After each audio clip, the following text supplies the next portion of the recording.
여러분, 냉동실만큼 믿음직한 공간도 없죠? 저도 예전엔 그랬습니다. 얼리면 안전하다, 썩지 않는다. 그렇게 믿었으니까요. 하지만 수십 년간 현장을 보며 깨달았습니다. 냉동은 보호막이 아니라 유해일 뿐이라는 걸요. 시간을 멈추는 게 아니라 늦출 뿐입니다. 오늘은 냉동실 속에 숨어 있는 5가지 오해와 그 오해가 우리 건강에 어떤 영향을 미치는지를 함께 살펴보려 합니다. 혹시라도 냉동실 속 오래된 음식이 가족의 밥상에 오르고 있다면 오늘 영상이 그 위험을 막는 첫걸음이 될 겁니다. 지금부터 하나씩 풀어보겠습니다. 냉동실에 오래 두면 괜찮다고 생각하시죠? 저도 예전엔 1년쯤은 얼어 있으니까 괜찮겠지 싶었습니다. 하지만 그건 착각이었어요. 세균은 죽지 않습니다. 그저 잠시 잠들어 있을 뿐이에요. 냉동실의 온도는 세균을 멈추게만 합니다. 완전히 없애는 게 아닙니다. 영하 18도에서 세균은 활동을 멈추지만 세포는 살아있어요. 문을 여닫을 때마다 온도가 오르락내리락 하면서 그 짧은 순간마다 미생물은 깨어나 독소를 만들어냅니다. 여름철엔 더 심합니다. 냉동실 문을 3초만 열어도 내부 온도는 2도에서 3도씩 올라갑니다. 다시 내려가는 데는 20분 이상 걸리죠. 하루에 10번만 열어도 세균이 깨어났다. 잠드는 일을 10번 반복하는 겁니다. 시간이 쌓이면 그 독소도 함께 쌓입니다. 6개월이 지나면 식품의 지방이 산화되면서 냄새가 변하고 1년이 지나면 영양가도 절반 이하로 떨어집니다. 그런데도 우리는 얼어 있으니까 괜찮다고 생각하죠. 서울 도봉구에 사는 74세 장현자 씨 이야기를 들려드리겠습니다. 그분은 설날 명절에 온 가족이 모여 만두를 빚었습니다. 아들 내외와 손주들까지 함께 앉아서 한참을 빚었죠. 김치만두, 고기만두 합쳐서 300개가 넘었어요. 손주들이 만두를 정말 좋아하니까 넉넉히 만들어서 조금씩 꺼내 먹으려고 10봉지로 나눠 냉동했습니다. 한 봉지에 30개씩 담았어요. 그런데 시간이 흐르면서 잊어버렸습니다. 다른 식품들이 쌓이고 냉동실이 꽉 차면서 만두는 뒤쪽으로 밀려났어요. 10개월이 지났습니다. 어느 날 냉동실 정리를 하다가 그 만두를 발견했습니다. 얼어 있으니 괜찮겠지 싶었어요. 손주들이 놀러 오는 날이었고 아이들이 설날에 할머니 손맛을 기억하며 좋아하던 음식이니 꺼내서 쪘습니다. 만두피가 조금 마른 것 같긴 했지만 쪄내니 그럴듯해 보였어요. 냄새도 이상하지 않았고요. 그날 밤이었습니다. 가족 대부분이 구토와 복통으로 응급실을 찾았습니다. 70대 노부부와 40대 아들 내외 그리고 10대 손주 둘까지 6명이 한꺼번에 쓰러진 겁니다. 응급실 의사는 식중독을 의심했어요. 검사 결과 장시간 냉동 중 생긴 곰팡이 오염 가능성이 제기됐습니다. 만두피를 빚을 때 손으로 직접 만지잖아요. 그 과정에서 묻은 미세한 곰팡이 포자가 10개월 동안 서서히 자라났던 거예요. 냉동실 온도가 일정하지 않았던 것도 원인이었죠. 문을 자주 여닫으면서 온도가 오르내렸고 그 사이 곰팡이가 천천히 증식했던 겁니다. 그분은 그날을 절대 잊을 수 없답니다. 손주들이 링거를 맞으며 힘들어하는 모습을 보면서 가슴이 찢어지는 것 같았대요.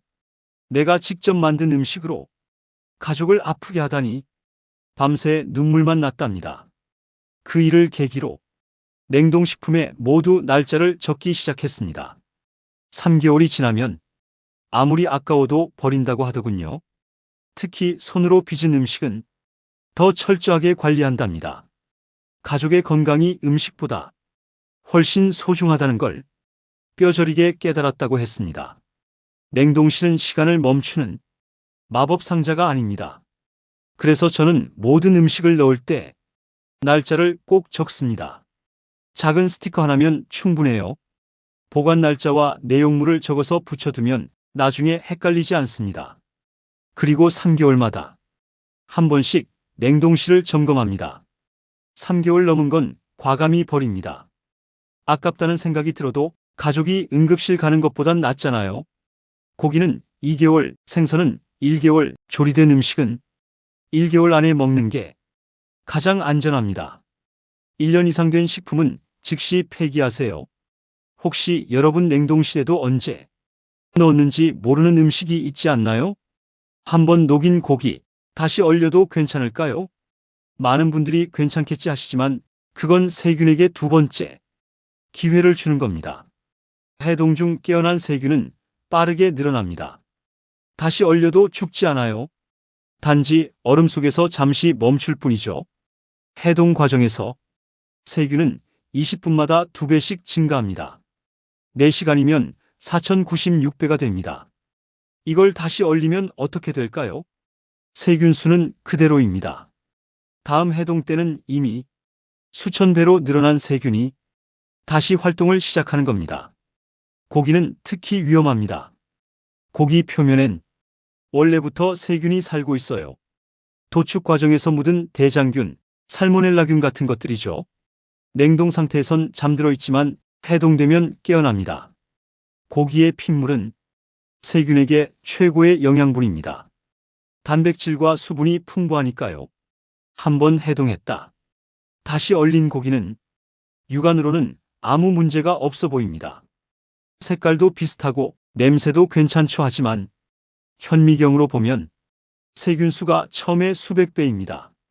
인천 서구에 사는 68세 박성국 씨는 주말 저녁에 고등어를 해동했습니다. 냉동실에서 꺼내 싱크대에 놓아뒀죠. 그런데 친구에게서 갑자기 전화가 왔습니다. 급한 볼일이 생겼다며 나와달라는 거예요. 그분은 고등어를 보면서 고민했습니다. 이대로 두면 상할 것 같고 그렇다고 버리기엔 아깝고 결국 다시 냉동실에 넣었습니다. 얼리면 괜찮겠지 하는 생각이었어요. 3일이 지났습니다. 그분은 그 고등어를 다시 꺼내 해동했습니다. 아내와 함께 저녁으로 구워 먹었죠. 겉보기엔 아무 문제가 없었습니다. 냄새도 괜찮았고 맛도 평소와 다르지 않았어요. 하지만 그날 밤부터 문제가 시작됐습니다. 두 사람 모두 심한 복통과 설사로 화장실을 들락날락했어요. 새벽 3시쯤 증상이 너무 심해져서 응급실로 갔습니다. 식중독이었습니다. 의사는 재냉동한 생선이 원인일 가능성이 크다고 했어요. 해동과 재냉동 과정에서 세균이 급격히 증가했을 거라고요. 그분은 병원에서 링거를 맞으며 생각했답니다. 한 마리 생선값이 얼마라고 이렇게 고생을 하나. 치료비만 해도 생선값의 10배가 넘었어요. 그 일을 계기로 박 씨는 고기를 아예 1회분씩 나눠서 냉동하기 시작했습니다. 마트에서 사오면 그날 바로 200g씩 지퍼백에 나눠 담았어요. 조금 번거롭지만 한 번만 해두면 편합니다. 필요한 만큼만 꺼냈으니 재냉동할 일도 없어졌죠. 지금은 주변 사람들에게도 이 방법을 권한답니다. 고기는 1회 조리량으로 소분 보관하는 게 가장 안전합니다. 구입 직후 바로 나누는 게 좋아요.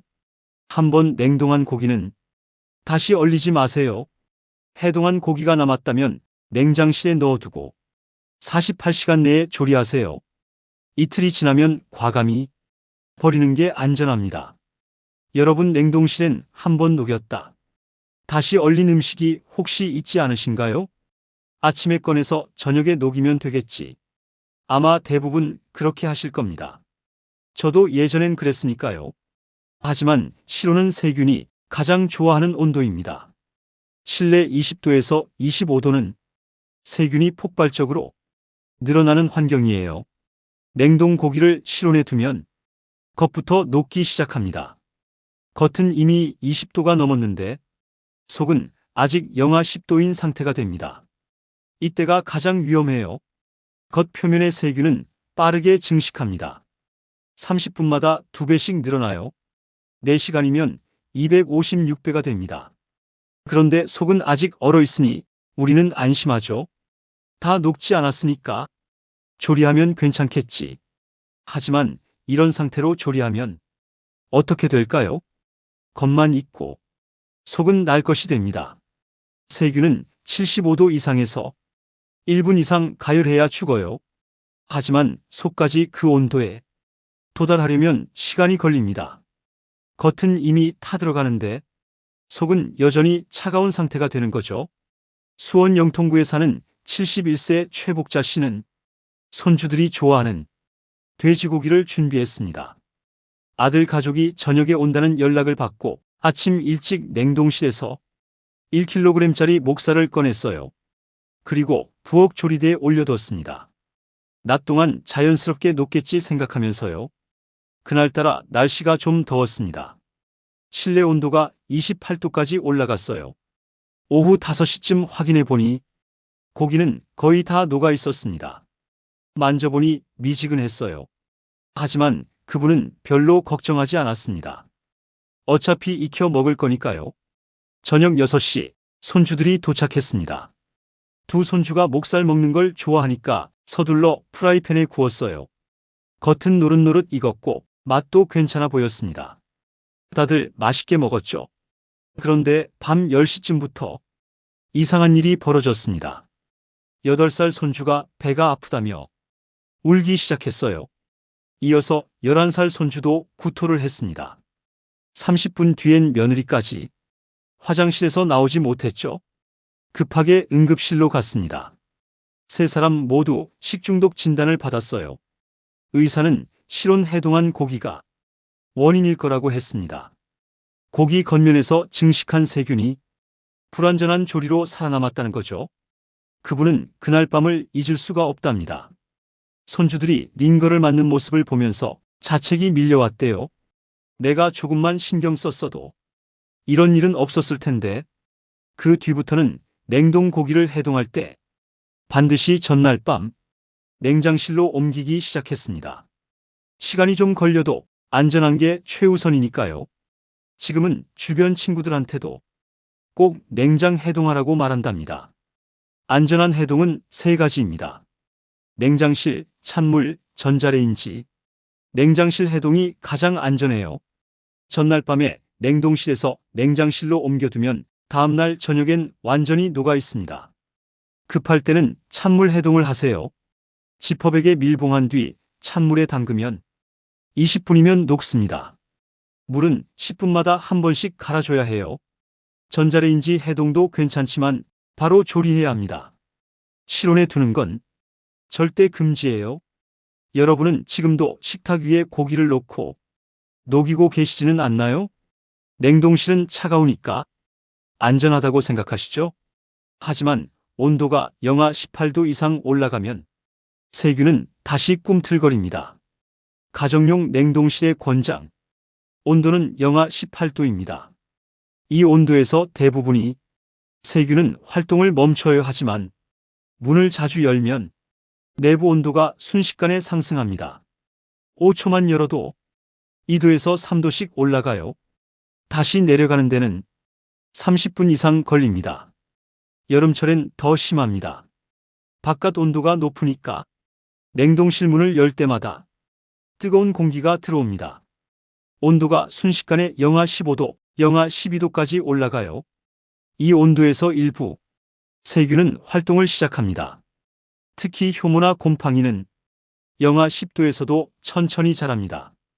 이 과정이 하루에도 수십 번 반복되면 세균이 깨어났다 잠드는 일을 반복하는 거예요. 시간이 쌓이면 결국 문제가 생기죠. 부산 사하구에 사는 67세 김남호 씨는 항상 냉동실이 빵빵했습니다. 마트 할인할 때마다 고기를 사다가 쌓아뒀거든요. 냉동실에 들어갈 수 있는 만큼 최대한 넣었어요. 공간이 아까우니까요. 그런데 어느 날부터 냉동실에서 꺼낸 고기에서 이상한 냄새가 났습니다. 얼음 냄새 같은 게 아니라 좀 쉰 냄새였어요. 처음엔 고기 문제인 줄 알았습니다. 하지만 다른 고기도 똑같았죠. 그분은 의아해서 냉동실 온도를 확인해 봤습니다. 온도계를 하나 사서 냉동실에 걸어뒀어요. 확인해 보니 영하 12도였습니다. 영하 18도가 되어야 하는데 6도나 높았어요. 왜 그럴까 생각해보니 냉동실이 너무 꽉 차 있었습니다. 찬 공기가 순환할 공간이 없었던 거예요. 식품들이 서로 붙어서 냉기가 골고루 퍼지지 못했습니다. 게다가 문을 하루에도 10번 넘게 열었어요. 온도가 오르락내리락 하는 게 당연했죠. 그분은 과감하게 냉동실을 정리했습니다. 오래된 식품은 버리고 필요한 것만 남겼어요. 냉동실이 70% 정도만 차도록 조절했습니다. 그러자 온도계 눈금이 서서히 내려가기 시작했어요. 이틀 뒤엔 영하 19도로 안정됐습니다. 그 뒤론 냉동 고기에서 이상한 냄새가 나는 일이 없어졌죠.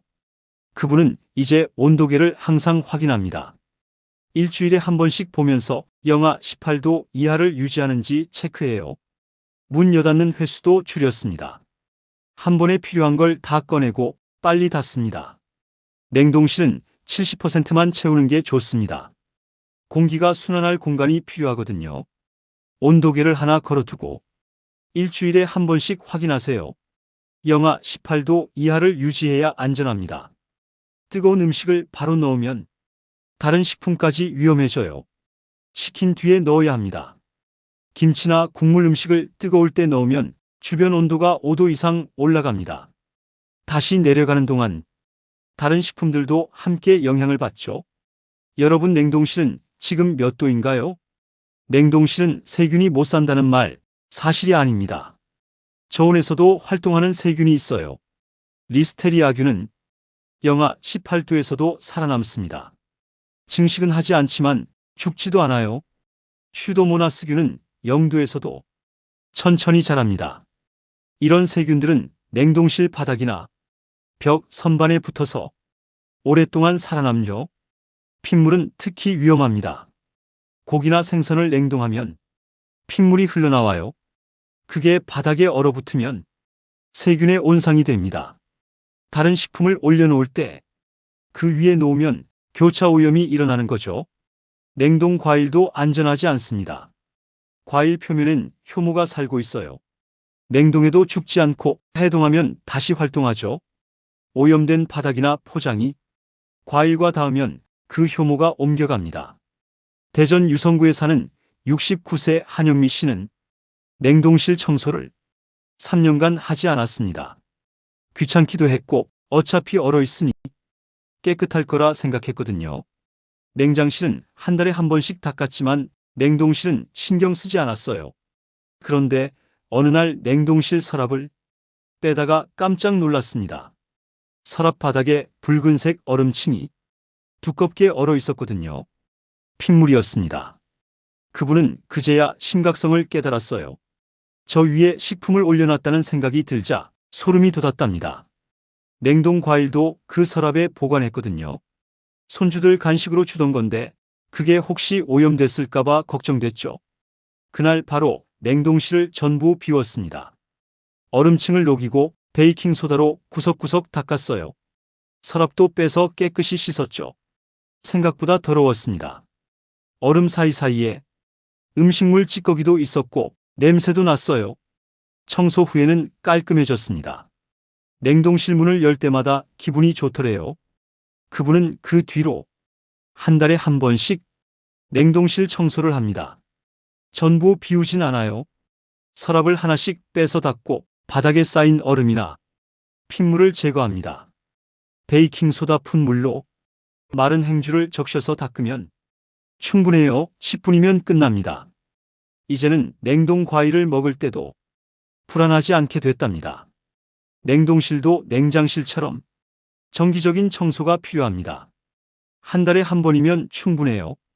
얼음층이 두꺼워지기 전에 제거하세요. 핏물이 보이면 바로 닦아야 합니다. 베이킹소다와 마른 행주만 있으면 됩니다. 물기가 남으면 얼어붙으니까 마른 행주로 닦는 게 좋아요. 고기와 생선은 이중 포장으로 교차 오염을 막으세요. 지퍼백에 넣은 뒤 비닐봉지로 한 번 더 싸면 핏물이 새지 않습니다. 여러분 냉동실 바닥은 지금 깨끗한가요? 여러분, 냉동실은 우리 가족의 식탁을 지켜주는 공간입니다. 하지만 관리하지 않으면 오히려 건강을 해칠 수 있어요. 오늘 말씀드린 5가지 어렵지 않습니다. 라벨 붙이기, 재냉동 금지, 냉장 해동, 온도계 확인, 월 1회 청소. 이 5가지만 지켜도 가족의 건강을 지킬 수 있습니다. 큰 돈이 들지도 않아요. 스티커 1장, 온도계 하나, 베이킹소다 1통이면 됩니다. 저도 오늘 영상을 마치면 냉동실 문을 한번 열어보려 합니다. 오래된 식품은 없는지, 온도는 적정한지 확인해 볼 거예요. 여러분도 오늘 한번 점검해 보시면 어떨까요? 냉동실 속 작은 변화가 가족의 건강을 지킵니다. 우리의 건강은 거창한 약보다 작은 실천에서 시작되니까요. 오늘 하루도 건강하고 안전하게 보내세요. 감사합니다.